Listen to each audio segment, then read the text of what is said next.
Ya, assalamualaikum warahmatullahi wabarakatuh, anak-anak. Ya, selamat siang semuanya. Oke, mantap. Berarti udah semangat banget ya. Gimana, udah makan siang? Oke, berarti udah siap nih. Kalau boleh tahu siapa ketua kelasnya di sini? Ya, Fikri boleh langsung disiapin buat berdoa.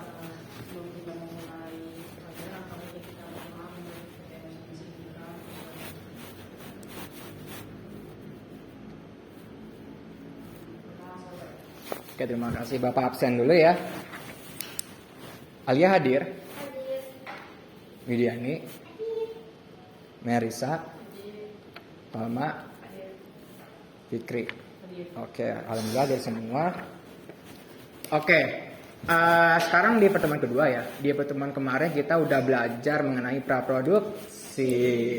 Nah, di praproduksi kemarin Bapak udah ngasih tugas dan udah ngelihat tugas-tugas kalian di GCR, dan saya sangat mengapresiasi sekali dan juga seneng banget sama tugas-tugas kalian. Jadi tepuk tangan dulu.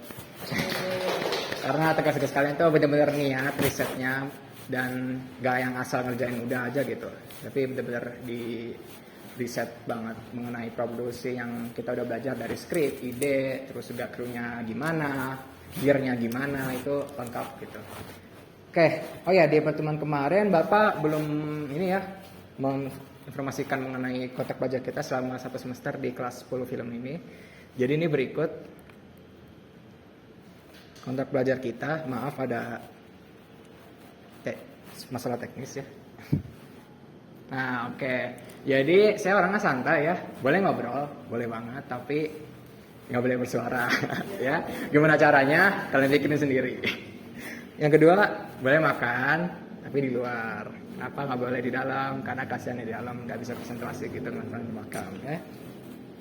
Kalau boleh HP boleh, tapi jika di kondisi tertentu, misalkan kayak ada butuh riset ataupun buat tag video, karena kan namanya ya juga produksi film, kita pasti juga akan menyinggung dikit mengenai video-video yang akan kita ambil di lab studio ya. Oke. Karena kemarin kita udah belajar praproduksi dan lihat dari tugasnya udah bagus, jadi kita bisa lanjut ke materi selanjutnya, yaitu di produksi ya. Oke, di produksi ini tuh tahap kedua setelah praproduksi. Jadi idenya udah siap, krunya udah ada, gearnya aman, pokoknya udah siap banget ya, tinggal syutingnya aja. Nah, itu di produksi. Oke, jadi ini merupakan job desk yang ada di produksi, semuanya sangat-sangat ini ya, kompleks banget. Tapi ya namanya juga film, gak mungkin solo ngerjainnya ya, karena capek pasti. Maka dari itu perlu job desk yang udah dibagikan, mulai dari sutradara, kameramen, suara, artistik, dan juga lifting yang itu yang pokoknya bertugas di lapangannya begitu ya.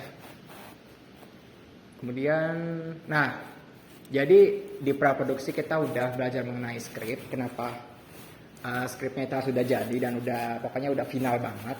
Karena ya kalau misalkan skripnya jadi tapi nggak nyambung ya, kan gak enak juga gitu buat yang nonton, ini nggak ngerti maksudnya apa sih. Maka dari itu skrip yang udah jadi itu harus udah sinambung gitu antara scene 1 sama scene 2, biar nanti pas take-nya itu, oh nanti habis ini kita syuting ini ya, habis ini syuting ini gitu. Jadi dari apa yang harus dilakukan, tepatnya di mana, terus dialognya gimana tuh udah final. Dan yang bertanggung jawab di sini ialah script supervisor dan script continuity itu sendiri penanggung jawabnya ya. Oke. Kemudian ini ada suatu video yang mungkin bisa kalian tonton dulu ya.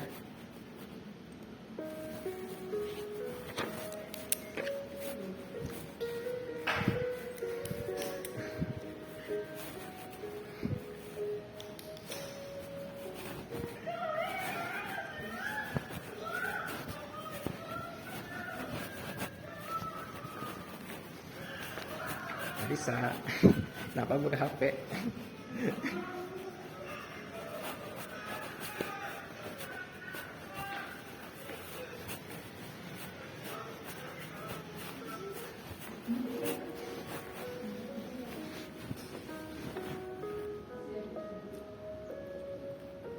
Ya, jadi ini kasihan banget sih ini. Jadi pas syuting dengar kabar neneknya meninggal gitu.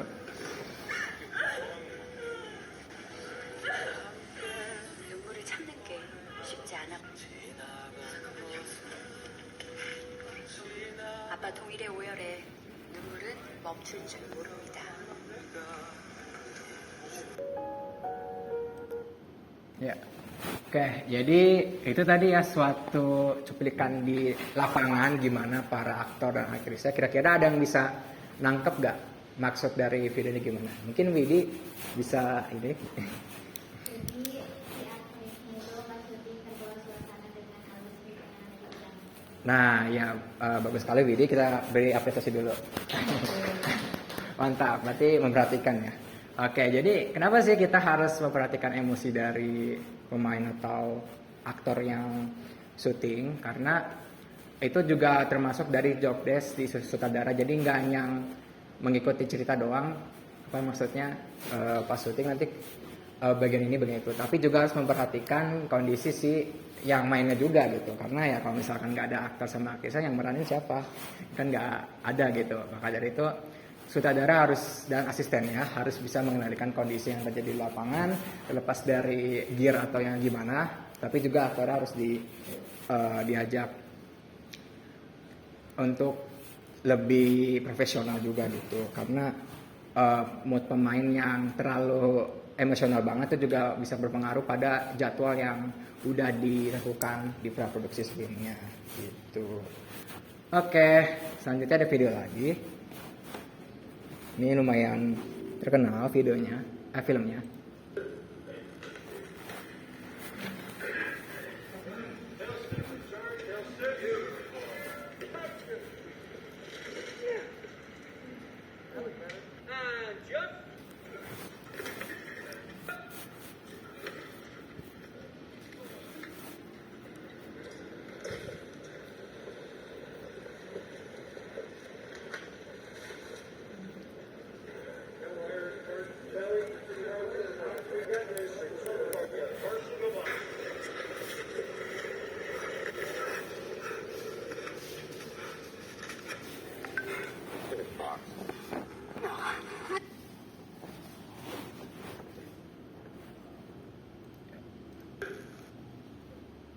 Nah ini.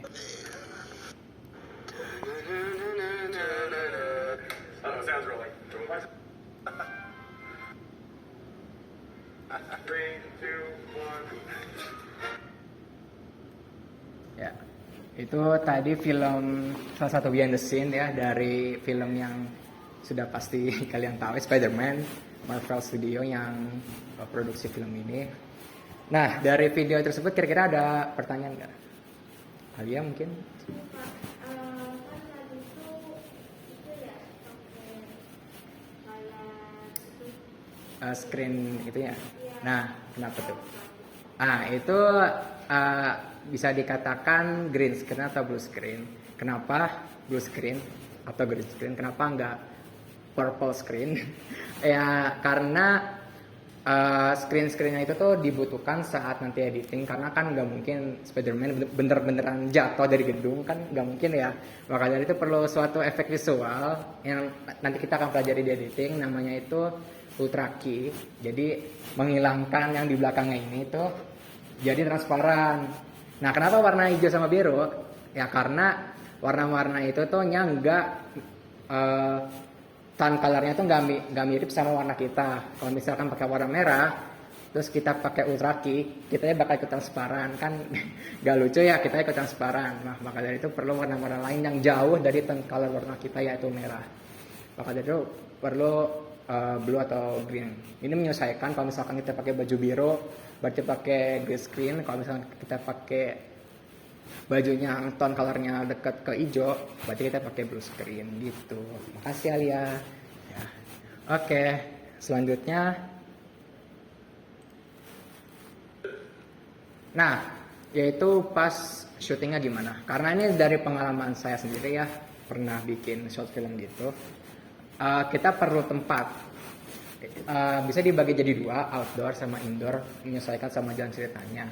Cuman kalau outdoor itu lebih ini ya lebih murah gitu, karena kita nggak perlu nyewa studio, tapi kalian juga harus memperhatikan unsur-unsur lain kan, misalkan dari cahaya mataharinya gimana, karena kalau misalkan kita setnya perlu terang nih tapi mendung, nah itu perlu dipikirin lagi gimana solusinya. Terus juga perlu reflektor biar sinar mataharinya kayak begini bisa. Kemudian hujan kalau misalkan diperlukan hujan, terus juga settingnya gimana dan crowd control gimana. Terus juga kalau misalkan indoor itu gearnya sudah siap, dari lightingnya gimana, filternya yang dilihat saya itu gimana, terus makeup si aktor sama aktrisnya gimana, backgroundnya gimana, terus monitornya juga gimana. Kemudian dari visual effect tadi yaitu kita pakai chroma key buat yang tadi yang ada green screen-nya itu gitu. Mungkin dari sampai sini ada yang ingin ditanyakan? Oke, nggak ada ya. Nah, kira-kira ntar saya zoom dulu. Ini ada dua manusia yang kira-kira ada yang bisa menyimpulkan atau mungkin menanggapi dari gambar ini. Merisa coba. Kalau kayaknya menurut saya yang foto yang kanan tuh dia lebih tajam gitu, kayak kanan kan kayak menyeramkan gitu dibanding sebelah kirinya lebih soft lebih. Ya, oke. Ya, bagus. Jadi karena kita tadi udah nyinggung sama lighting, jadi ada dua jenis tipe lighting, yaitu soft sama hard. Soft itu dia warnanya lebih tajam seperti yang dikatakan Merisa. Fungsinya tak apa? Untuk menegaskan si karakter si pemain ini. Jadi kayak ini cocok banget buat film kayak thriller atau horror. Pokoknya yang perlu karakter yang tegas, yang serem gitu. Dibandingkan sama yang soft, ini lebih kalem warna. Jadi nggak terlalu tegas sama yang di kanan. Jadi cocok buat film yang emang slice of life, juga yang komedi. Pokoknya yang buat full pure entertainment gitu. Gak yang seserius yang di sebelah kiri ya. Ya, sebelah kiri gitu ya. Mungkin karena ini materi produksinya cukup banyak, jadi akan dilanjutkan minggu depan. Jadi untuk pertemuan hari ini kita nggak ada tugas dulu. Ya. Tapi untuk minggu depan kalian harus sudah siapin ide. Kalian mau bikin short film kayak gimana? Yang short film yang paling bagus akan dapat nilai tambahan gitu. Jadi mulai dicicil dari sekarang kalian mau bikin konsepnya kayak gimana ya. Mungkin segitu dari Bapak. Kurang lebihnya mohon maaf. Wassalamualaikum warahmatullahi wabarakatuh. Waalaikumsalam warahmatullahi wabarakatuh. Udah. Siapa next?